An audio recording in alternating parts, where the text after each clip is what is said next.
Assalamualaikum. Waalaikumsalam. Apa khabar Tun? Baik, Alhamdulillah. Saya nak nak mulakan cerita kita balik kepada isu yang sedang berlaku di Palestin. Beberapa minggu lalu Trump umumkan dia punya 20 point deal, 20 point untuk nak kononnya selesaikan peperangan di sana. Setakat ini setelah diumumkan 20 point tu kelihatan berlaku beberapa skirmishes lah, beberapa attack oleh pihak Israel terhadap tuduhannya Hamas lah. So macam mana tu lihat 20 point punya peace proses tu? Saya nampak Israel ini tak puas hati kalau dia tak boleh pun bunuh lebih ramai orang Palestin. Sebab itu semasa ceasefire pun mereka cari alasan supaya mereka boleh bunuh lebih banyak orang Palestin. Dan mereka telah bunuh lebih 80 orang semasa ceasefire. Kononnya kerana pihak Hamas tidak hantar balik mayat-mayat orang Israel yang ditawan oleh mereka. Tetapi Hamas telah jelaskan bahawa untuk mendapat mayat-mayat ini mereka perlu ada jentera yang kuat yang boleh gali supaya dapat mengubah segala rubble rumah runtuh dan sebagainya. Tetapi Israel tak tunggu itu.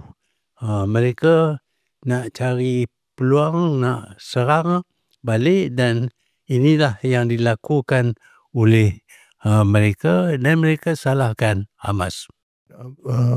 Setiap kali ada usaha untuk ceasefire, bukan damai pun tu, ceasefire. Setiap kali itu jugalah yang akan orang kata melanggar syarat-syarat ceasefire atau usaha ceasefire ini adalah Israel. Jadi di mana harapan untuk nak, kalau kita lihat kononnya 20 point ini adalah satu langkah pertama ke arah nak hentikan pembunuhan di Gaza. So kalau perangai Israel macam itu, di mana adakah peluang pada Tun untuk orang kata sekurang-kurangnya berhenti sekejap lah orang kata pembunuhan itu? Dia mungkin berhenti sekejap, tetapi hasrat Israel ialah untuk menawan Gaza. Kalau boleh dibunuh semua orang Gaza ataupun dihalau keluar semua orang Gaza, dan Gaza itu dimiliki oleh Israel, masa barulah selesai, barulah tamat peperangan Israel. Jadi apabila ada ceasefire bukan mengadakan kedamaian, just cuba berhenti berperang saja. Dan dia dalam masa itu pun kita lihat ada saja sebab yang dicipta dan dia mula balik serangan, dan ramailah orang Palestin yang telah dibunuh. Tun ada meneliti 20 point yang dicadangkan oleh Trump tu Tun? Saya baca 20 point. Saya nampak seolah-olah 20 point itu akhirnya bermakna Hamas akan serah kalah. Itulah the bottom line ya Tun ya. Tun, and Hamas orang kata memperlihatkan dia quite proaktif pada the idea, tapi ada beberapa caveat yang diletakkannya, beberapa orang kata syarat yang menunjukkan bahawa dia tidak menyokong sepenuhnya cadangan oleh Trump itu. And saya rasa yang paling dia tidak selesa adalah orang kata to lay down arms, menyerahkan semua senjata dia. So kalau dia tak mau buat tu, maknanya sebahagian besar daripada 20 point agreement tu tidak boleh dicapai lah tu. Because I think that is quite key dalam usaha Trump. And then Hamas ni Tun, adakah sepatutnya dia serah senjata? Ya, sepatutnya Hamas boleh serah senjata kalau ada pengganti yang terdiri bukan daripada pihak Israel, tapi yang terdiri daripada badan lain. Pada masa itu mungkin Hamas tak senjata. Tetapi kalau tanpa penggantian dengan pasukan yang lain, Hamas letak senjata, ini bermakna Hamas sudah kalah dan ditawan oleh Israel. Gaza ditawan oleh Israel. And selain tu dia jadi sitting duck lah. And, tapi Tun, bila Tun cakap diganti tu Tun, Tun maksudkan dengan pasukan dari mana Tun? Ya, ada cadangan supaya ada satu badan antarabangsa yang akan mentadbirkan Gaza. Ada cadangan-cadangan seperti Tony Blair dan sebagainya. Tetapi itu phase yang lain. Yang sedang berlaku sekarang ni ialah phase permula. Phase 1. Phase 1 cuma henti peperangan saja. Apa ni, kalau kata dibenarkan, macam dulu kita tengok peacekeeping proses yang dilaksanakan oleh UN, oleh Pertubuhan Bangsa-Bangsa Bersatu. Adakah itu salah satu option yang patut disegerakan? Ya, sepatutnya lebih awal lagi. Patut diadakan satu peacekeeping force. Di mana-mana tempat pun, di mana rusuhan berlaku, pihak UN hantar peacekeeping force. Bukan untuk memihak kepada mana-mana pihak, tetapi untuk menentukan tidak ada perperangan. Jadi kita perlu ada peacekeeping force untuk menghenti serangan Israel terhadap Gaza dan juga pertahanan Gaza oleh Hamas. Tapi Tun, ya, bila kita lihat Tun, cara Trump nak handle ini Tun, kebanyakan dasar-dasar ataupun cadangan-cadangan itu memihak kepada kepentingan Israel. Ini pandangan saya Tun. Tun setuju Tun? Ya? Adakah benar Tun lihat macam itu? Dia membuat keputusan dan dasar 20 ini selepas rundingan dengan Netanyahu. Netanyahu pergi ke Washington, ada rundingan dengan Trump, dan selepas itu mereka buat satu keputusan 20 perkara ini. Jadi ini adalah cadangan Israel, bukan cadangan Trump saja. Jadi Israel bersetujulah, tetapi Israel tak boleh harap pihak Hamas juga akan bersetuju. Ya, ini itu cadangan dia. Itu cadangan dia. And then Tun, bila Tun cakap, saya tertarik dari Tun peringatkan kita bahawa salah satu peringkat pada peace process ataupun usaha damai oleh Trump ini termasuklah menamakan Tony Blair sebagai orang kata basically the CEO of peace untuk kawasan tu lah Tun. Again, apa pandangan Tun dengan cadangan Tony Blair ni Tun? Saya tak fikir Tony Blair adalah orang yang sesuai untuk jawatan itu. Tony Blair terlibat dengan serangan ke atas Iraq. Dia menyokong Amerika semasa Amerika serang Iraq. Dan ini satu cabulan Iraq sebagai sebuah negara merdeka. Jadi orang yang semacam ini tidak mempunyai prinsip dalam usaha untuk mencari keamanan ataupun kedamaian apabila peperangan berlaku. And selain itu Tun, kalau kita ingat juga ya Tun, bila Tun cakap pasal kredibiliti Tony Blair ni.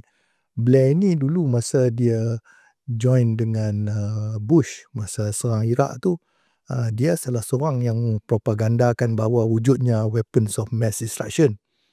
So dia punya cara Tun, Blair ni orang kata satu, dia hawkish lah, dia suka pada perang Tun, ya.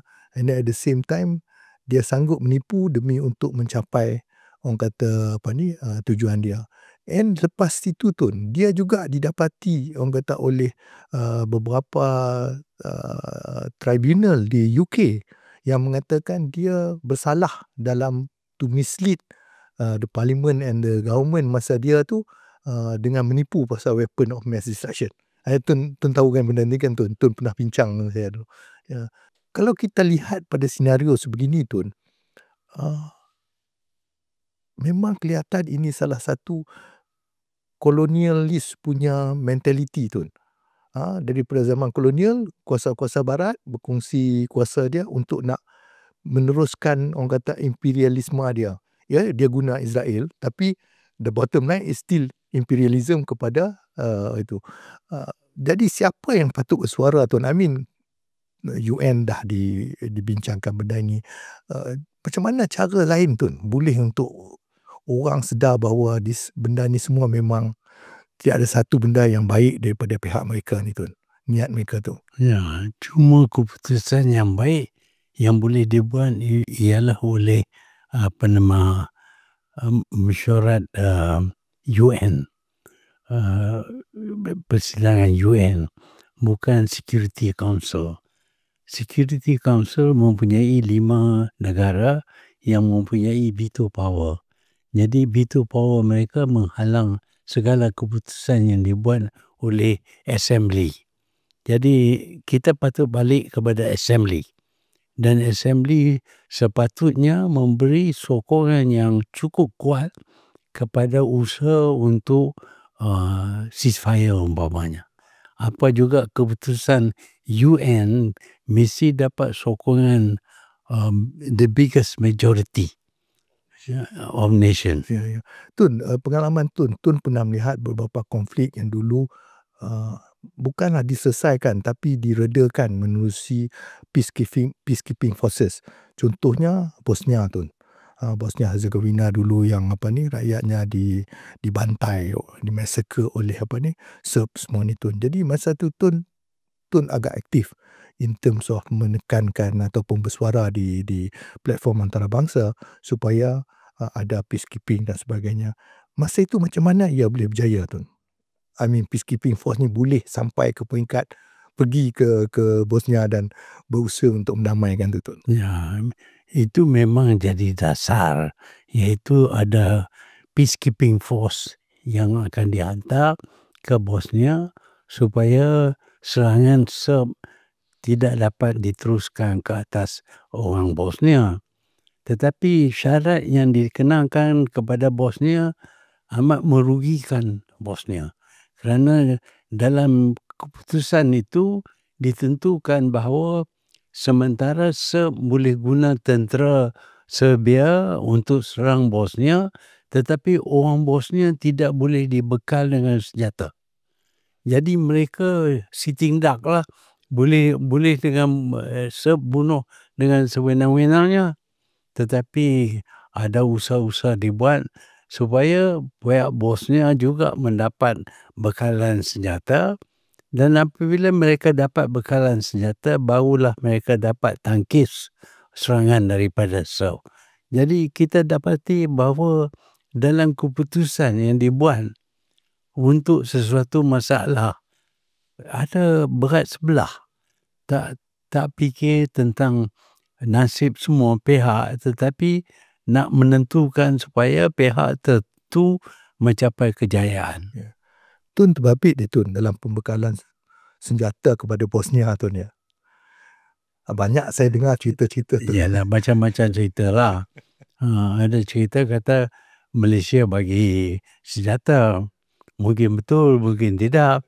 Tetapi hakikatnya ialah tidak adil sama sekali. Mensyaratkan Bosnia tidak boleh dibekal dengan senjata, sedangkan Serb mempunyai seluruh tentera Serb untuk menyerang Bosnia. Jadi macam mana Bosnia nak pertahan diri mereka apabila ada usaha genocide oleh Serb? Mereka menjadi apa yang dikatakan sitting duck lah. Tak boleh buat apa-apa, cuma terima saja. Dan ini tidak adil sama sekali. Sepatutnya Bosnia berhak untuk mempertahankan rakyat Bosnia. Ya. Tapi tu sedikit sebanyak walaupun buat sebelah tu, tapi akhirnya peperangan di Balkan tu dapat orang kata dihentikan lah. I mean walaupun akhirnya bila berlaku orang kata those triumvirate lah, perkongsian kuasa, tapi sikit sebanyak bosnya dapatlah hidup orang kata tanpa kena bunuh. Macam mana proses tu dapat dijayakan, Tun? Ya, apabila ternampak seolah-olah bosnya mampu melawan dengan Serb, maka pihak Amerika mengarah supaya dihentikan peperangan dan diadakan satu rundingan damai. Dan ini dibuat di Dayton. Dan di Dayton itu keputusannya memihak kepada Serb. Pihak Serb diberi satu kawasan milik Serb saja, Sprska, dan itu dimiliki sepenuhnya oleh Serb. Sebaliknya baki daripada Bosnia itu ditadbir oleh 3 bangsa, 3 kaum, iaitu Kroat, Serb dan juga Bosnian. Jadi 3 kaum dengan 3 kepala untuk mentadbirkan sebuah negara, itu menentukan negara itu tak mungkin berjaya.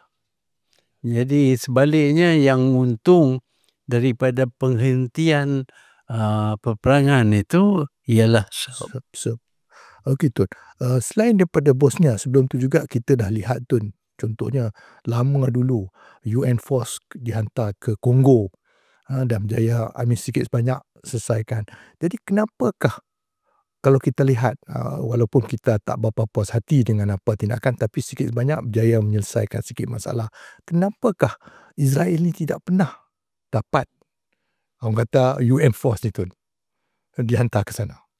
Ya, ini dengan sebab Amerika mempunyai kuasa veto dalam UN. Peacekeeping Force ini adalah atas arahan UN. Jadi UN untuk membuat keputusan barulah boleh hantar Peacekeeping Force. Tetapi keputusan itu akan dihalang dengan veto Amerika. Ya. So itulah yang salah satu masalah di Israel, memang kerana Amerika menggunakan veto powernya untuk tidak menyelesaikan masalah. So, Tun, di sebalik itu semua, Tun, Trump menganggap bahawa 20 poin yang dia kongsi dengan Netanyahu, as Tun pointed out tu, adalah satu contoh kejayaan dia membawa kepada kedamaian. Sehingga dia mendabik dada mengatakan bahawa dia layak menerima Nobel Peace Prize ataupun nominated. Apa pandangan Tun tentang? Ya, tetapi kita tak boleh lupa bahawa Trump menyokong bekalan senjata dan wang kepada Israel untuk melakukan genosid terhadap orang Gaza. Jadi Trump bukan membawa keamanan, dia menyebabkan Israel berperang dengan lebih lama. Kalau tak diberi lebih awal lagi.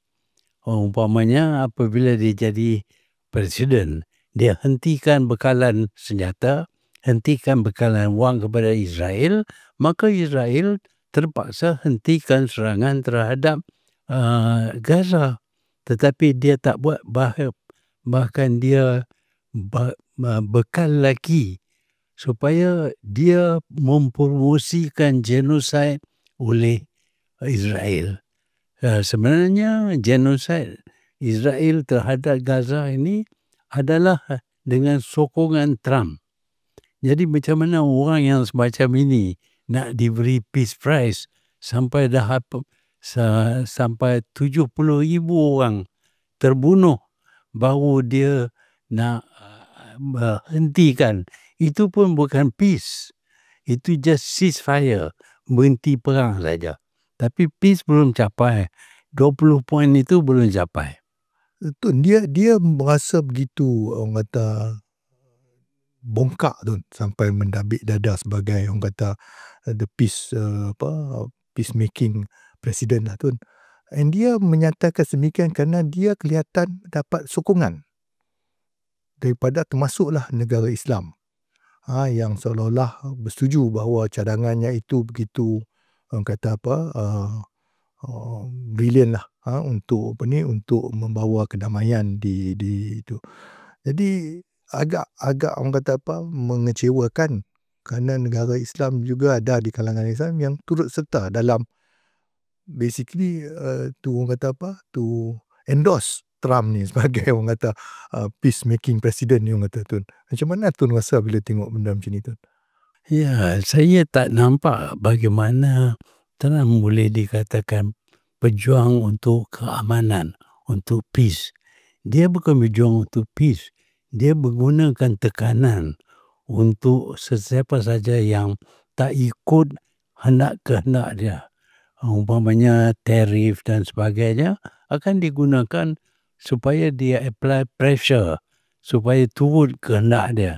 Tapi yang turut kehendak dia kali ini hanya berkenaan dengan berhenti perang, berhenti membunuh, iaitu ceasefire.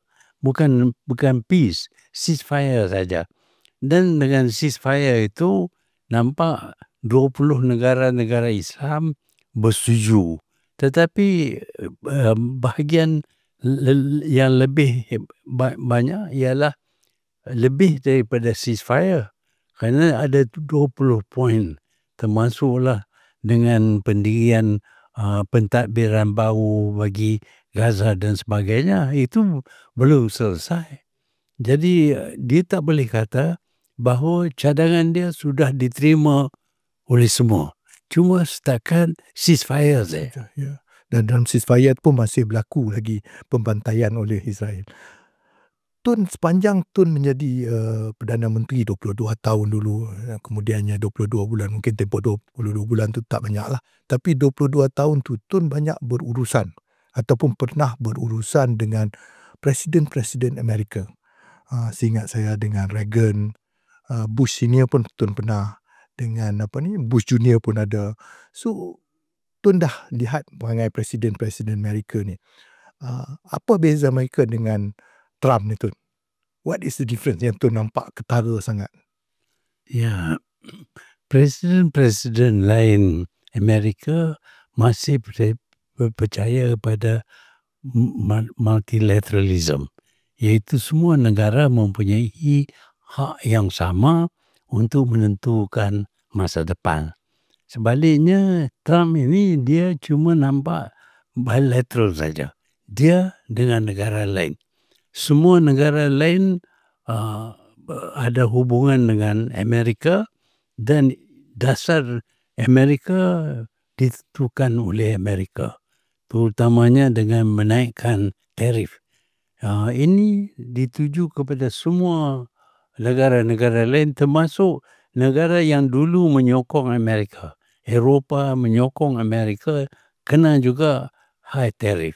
Jadi cara Trump punya foreign policy berlain daripada previous president. Presiden yang lama, yang dulu percaya kepada globalization, multilateralism. Tetapi Trump tidak percaya kepada globalization. Dia percaya kepada dominasi Amerika. Nak dijadikan Amerika great again. Tun, dulu saya ingat Tun, masa serangan dilakukan pada Iraq, Bush juga seorang yang kita anggap very belligerent lah, agak orang kata apa, ke depan dalam nak memperlihatkan kekuatan ketenteraan Amerika. You're either with me or against me, if you remember Tun. So dia dengan Trump ni ada kesamaan tak Tun? Dari segi sikap bila it comes to perang Tun. Ya, cara agresif mereka masih sama. Tapi Trump sampai tak, kawan dia pun dia membusuh juga. Jadi sikap dia lain. Dia cuma utamakan Amerika. Tak peduli langsung tentang international relation ataupun human rights dan sebagainya. Yeah. Dia Tun, Trump ni seolah-olah langsung tidak peduli pada public opinion Tun. Pada dia opinion dunia, opinion dia lah orang kata Tun. Saya rasa itu agak jelas Tun daripada sikap dia Tun. Itu sikap Trump, lain daripada yang lain. Ya. Tun pernah berurusan dengan Bush Tun, Bush Junior Tun. Saya ingat masa tu bila Tun tak sokong usaha dia nak serang Iraq, and then selepas September 11 dia dia declare you're with us or against us. Jadi Tun cuba nak berjumpa dengan dia, Tun. Do you remember the episode dalam masa itu? Saya bacalah benda tu, Tun. Yang Tun cuba untuk jumpa Bush tu, terangkan pada dia mengenai pendirian dia yang Tun rasa akan dihalalkan kepada orang Islam masa itu, Tun. Ya, semasa saya jumpa dengan dia, perkara yang utama ialah berkenaan dengan minyak kelapa sawit. Itu yang rundingan yang lebih. Pasal kita utamakan dagangan. Soal international politik ini saya tak dapat suarakan banyak. Cuma mungkin sebut-sebut saja. Tapi taklah menekan.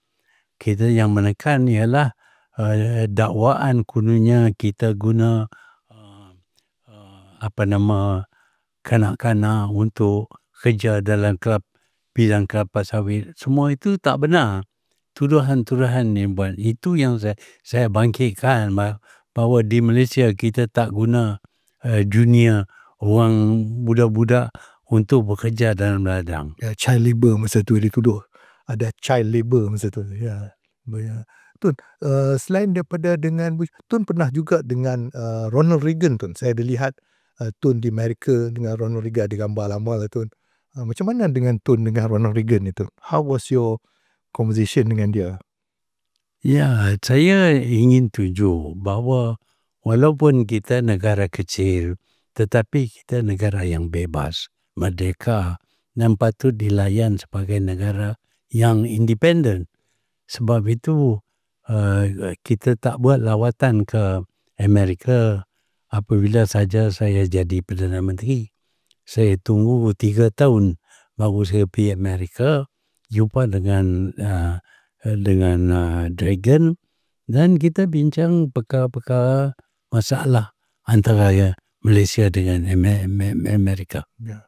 Tun, saya tanya banyak siapa, Tun. Trump katanya nak datang ke Malaysia dalam dalam pada ASEAN punya summit itu. Tun pernah menyuarakan supaya kita batalkan jemputan tu. Tapi nampaknya kerajaan berkata bahawa ini bukan keputusan kerajaan Malaysia tapi keputusan ASEAN. What's your take on that? I mean, Tun faham tentang how this thing works, Tun. Saya tak tahulah kata sama ada keputusan ASEAN ataupun tidak, kerana tidak ada satu persidangan khusus berkenaan dengan jemputan kepada Trump. Tak ada. Jadi yang kita dengar ialah pihak Anwar sebagai pengurusi ASEAN kali ini, dia yang membuat keputusan untuk jemput Trump. Jadi mungkin keputusan itu keputusan dia.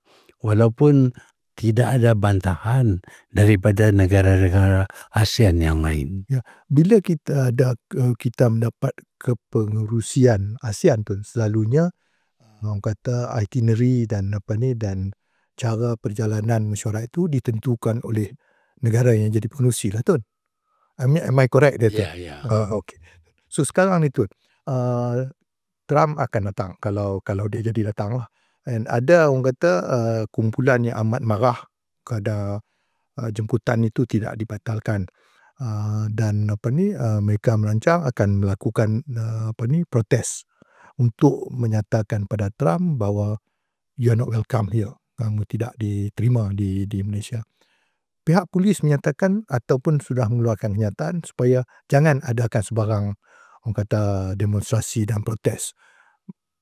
Macam mana Tun lihat situasi ini pula? Ya, saya tak faham kenapa kita boleh protes berkenaan dengan perkara lain, tetapi berkenaan dengan jemputan kepada Trump, kita tak boleh berdemonstrasi. Keadaannya sama. Sepatutnya kita bebas membuat demonstrasi supaya rakyat dapat menyuarakan pendapat mereka. Kerajaan perlu ambil berat pendapat rakyat tentang sesuatu dasar yang diikuti oleh kerajaan. Sebab itu janganlah dihalang demonstrasi hanya kerana Trump nak datang di sini. Trump masalah lain sama saja. Ya. Tapi Trump ni Tun, dia agak luar biasa ya Tun. Kerana bagi siapa yang mendukung perjuangan orang Palestin, kebanyakannya menyatakan bahawa Trump ini tangannya berlumuran darah dengan genosid di Palestin. Jadi kalau tidak diperlihatkan sedikit sebanyak kemarahan dan kebencian, maka mungkin dia menganggap bahawa Malaysia ni bising saja tapi okey dengan itu. Do you agree with that Tun? Ya, itulah kita kena tunjuk bahawa Trump ini terlibat dengan genosid. Dia yang berbekalkan senjata dan wang kepada Israel supaya Israel dapat membunuh seramai hampir 70,000 orang Gaza. Jadi kita perlu tunjuk kepada dunia bahawa kita tidak bersetuju dengan manusia yang sokong genosid. Dan Trump adalah penyokong genosid Israel yang terkuat sekali. Dalam lain perkataan Tun, sebenarnya tangan Trump sama banyak darah orang Palestin dengan Netanyahu, kalau tidak pun mungkin lebih lagi. Sama. So Tun, on that note Tun, kita sudah sampai di penghujung Tun. Saya nak ucap terima kasih banyak Tun kerana sudi bersama kami. Harap kita boleh buat lagi podcast ini Tun di masa depan. Terima kasih Tun. Terima kasih. Okay.